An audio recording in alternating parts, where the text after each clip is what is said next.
And now we're going to look at our third broad area of focus in the going for goals and keep on learning themes, seeing it through. So we've had the vision, we've turned the vision into a goal, we've planned it all out, and now all we have to do is do it. But of course, we all know, don't we, that it's not as simple as that. And there's quite a few sub-skills that we're going to look at now in this section that are involved in the actually doing it and seeing it through.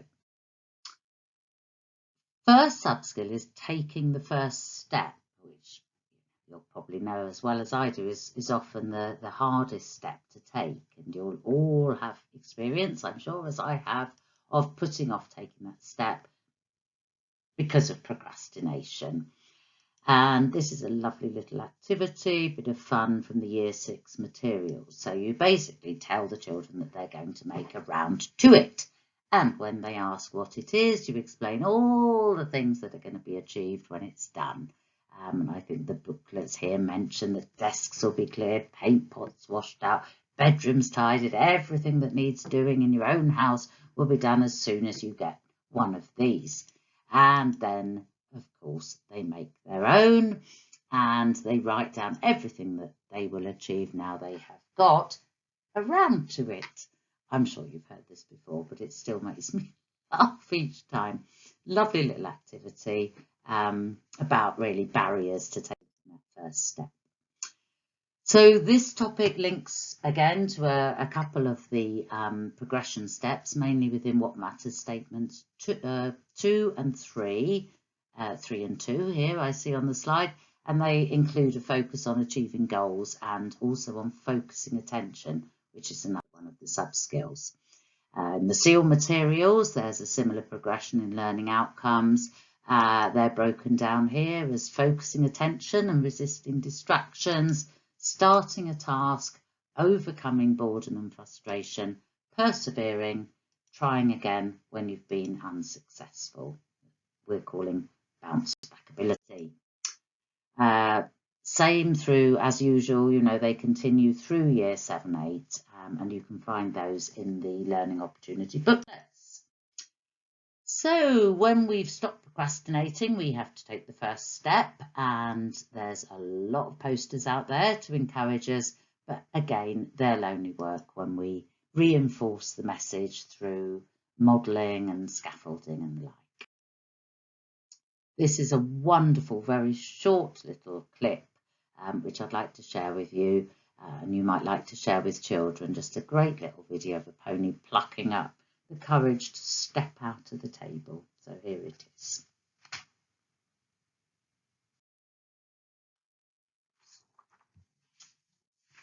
So as part of their learning, sorry, lost my place there. As part of the learning to overcome, planning to overcome, as part of their planning to overcome, it doesn't make sense. That's why I'm getting in a muddle. Sorry about that. Let's start with one of the things that might stop them achieving their goals is probably keeping their attention focused. So there's a nice little activity here in Year 7 about what they can, helping them to arrive at what they might do to keep their attention focused. So there's a resource sheet here that, as you can see, lists a load of different reasons why they might find it tricky to keep going and to focus their attention. So what they do here is they share what they might do with each other if they can't focus their attention. So they might, for example, relax for a little while, do something different, have a distraction of some sort, go onto YouTube or watch something funny, have a little bit of a break, do something completely different, maybe look at setting themselves a shorter term target, or giving themselves a reward when they've done a little bit, like having a drink or a break, and taking time maybe to think about or to draw what it's like, what it'll be like for them when they do actually achieve their goal.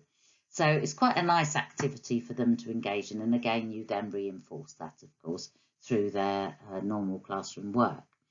One of the games that's suggested in the SEL materials that I particularly like is to practice resisting distractions.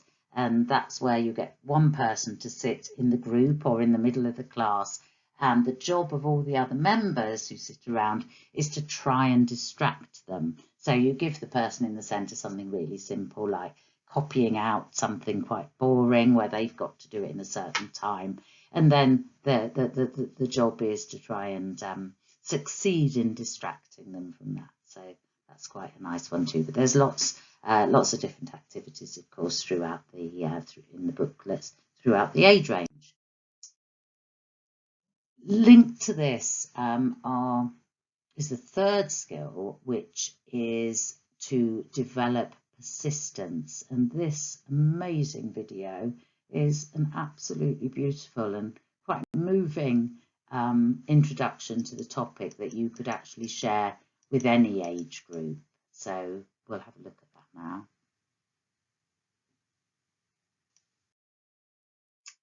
This fun activity is taken from year 2. There's a number of practical activities that are suggested, and an opportunity. This is an origami one. You probably remember that game where you make a sort of, I don't know what they call it here, a simple game. It's you open the flaps and it asks you different questions and you come to an answer at the end of it. We used to play it even in my youth, all those hundreds of years ago. But there's other activities too in the origami thing in year 2. So you make as many games as you can in so many minutes, and then they talk about what helped them to keep going. So what helped them to persist when they got fed up. They can make a poster and then they can add to that and refer to that when they need to persist in a different task in school. So that again is part of that 80%, really important. Oh, now, this is absolutely lovely. The fourth of the 5 sub-skills, seeing it through, is developing the ability to delay gratification. And this is necessary if long-term rewards are going to trump the short-term satisfactions, like staying in to revise for a test instead of going out with friends and having a bit of fun immediately. Pupils of all ages are introduced to the idea of acting impulsively as opposed to thinking things through, with puppets, I think, in foundation, and then moving through toys. I think there's a monkey and an owl who represent the 2 different ways of thinking. So, you know, it's not a new concept, but in year 9, this particular activity is developed, and what happens is the pupils are asked to consider what sort of a person they are, and they're each given a marshmallow, and they're told they can eat it now if they want to, but if they wait until the end of the lesson, they'll be given another one, so they get 2. And then the teacher asks them to rate how easy they think it will be for them to do that, and then to come up with ideas about how they might resist the temptation to have a nibble throughout the lesson. And then towards the end of the lesson carries on as normal, and then towards the end of the lesson, a second marshmallow is given to those who haven't succumbed to temptation and eaten their existing one. This can then be followed up by watching this video that I've linked to here, in which 4-year-olds, this is the original experiment, in which 4-year-olds were given a marshmallow and told the same thing. The experimenter went out of the room, and the children kind of had to resist the temptation to eat the marshmallow. Absolutely lovely video. This is a recreation of it, but worth watching if you can. And then the teacher, obviously, following up on this activity, can ask the children to either develop their own scenarios or give them scenarios in which they might find it hard to delay gratification, doing homework when friends are playing online and so on, saving up for something special rather than spending money now, and sharing ideas within the group on how to resist that that impulse and to delay the gratification. So, it's worth also sharing with young people the outcomes of that original experiment with the 4-year-olds, in that they followed them up years and years later and found that those who had shown that ability to wait had better well-being, scored higher on almost every measure. So a skill well worth developing, and a lovely little video to watch. Here it is.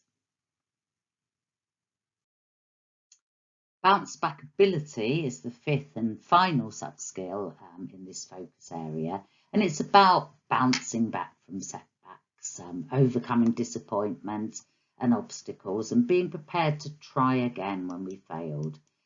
This is a lovely 2-minute video showing people from babyhood to adult bouncing back, as you'll see sometimes quite literally.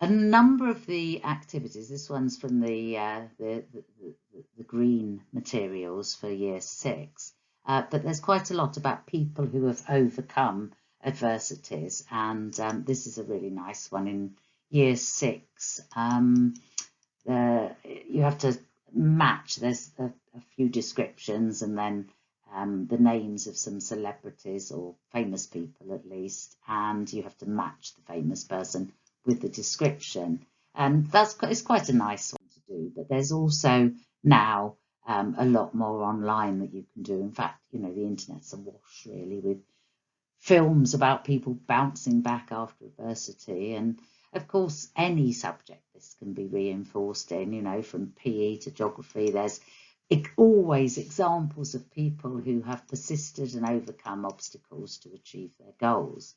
Another thing that seems quite popular, particularly with secondary students, is looking at the reactions of unsuccessful participants in TV reality shows, coming up with ideas about how they bounce back after failures. There's a great video here, well, a couple of videos here, links to lovely videos to share with older pupils.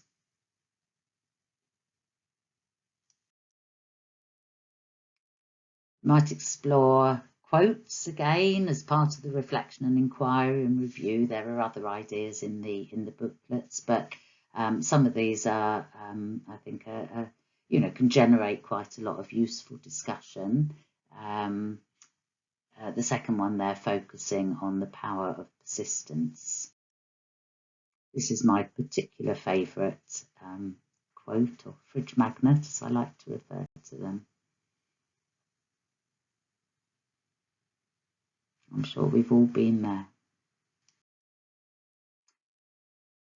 So you might like now to pause the presentation to undertake the task listed on the slide. This is actually one that's taken from the primary materials. The primary materials have a booklet of staff activities, and the secondary materials also have a book of staff development activities. Well worth having a look at and engaging in some of them in staff meetings and so on. But this one is in the booklet called Going for Goals, Staff Room Activities, and quite a useful one to have a go at now.